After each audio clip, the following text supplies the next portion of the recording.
হে বন্ধুরা, আবার একটা নতুন ভিডিও নিয়ে চলে এসেছি তোমাদের কাছে। আর হ্যাঁ, এই ভিডিওটা হচ্ছে আমার বাড়ির মনসা পুজোর ভিডিও। দেখতেই পাচ্ছ পুরনো আলপনাটাকে নতুনভাবে দেওয়া হচ্ছে। আর আমরা পুজোর আগের দিনই ফুল মার্কেটে যাব বলে স্টেশনে চলে গেছিলাম। স্টেশনে চলে গেছি এবং ট্রেন ঢুকে গেছে। তারপরে আমরা ট্রেনে বসে এই দেখো কুম্ভকাণ্ডকে সেই ঘুমোতে ঘুমোতে চলে গেল আমার সাথে হাওড়া স্টেশন। হাওড়া স্টেশন পৌঁছে গেলাম। দিয়েই আমরা হাঁটতে হাঁটতে সোজা হাওড়া ব্রিজ ধরে হাঁটতে হাঁটতে চলে গেলাম আমরা ফুল মার্কেটের দিকে। এবং ফুল মার্কেটে ফুল নিয়ে যাব, তারপরে আমার বাড়ি কিন্তু মায়ের মূর্তি আসবে, আনতে যাব। তারপরেই মূর্তি নিয়ে আসার পরেই ঠাকুরমশাই আসবে মায়ের অধিবাস করতে।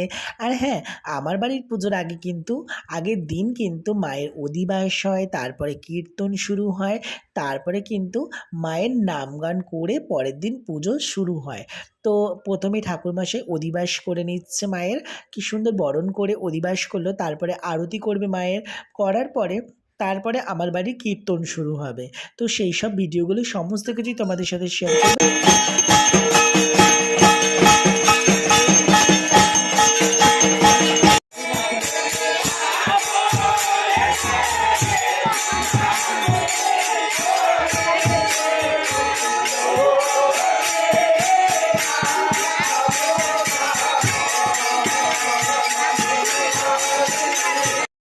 আর পুজোর দিনই মাকে সুন্দর করে সাজালাম আমি ফুলের মালা দিয়ে। সুন্দর করে দেখো, রজনীগন্ধার মালা, তার মধ্যে পদ্মর মালা আছে, বেলপাতার মালা, নীলকণ্ঠের মালা।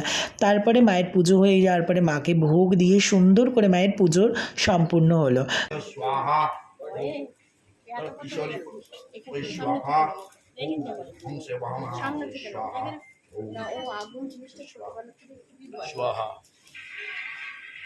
এখানে বসো, এখান থেকে দেখতে পাবে, একটু বসো। আর তারপরে মায়ের ভোগ খাওয়ানো শুরু হয়েছে। আর তোমাদের কার কার বাড়িতে মনসা পুজো হয় আমাকে একটু কমেন্ট করে জানিও। আর কথা দিচ্ছি, সামনের বছর আবার নতুন একটা ভিডিও পোস্ট করব, তোমাদের সাথে শেয়ার করবো। টাটা, বা বাই।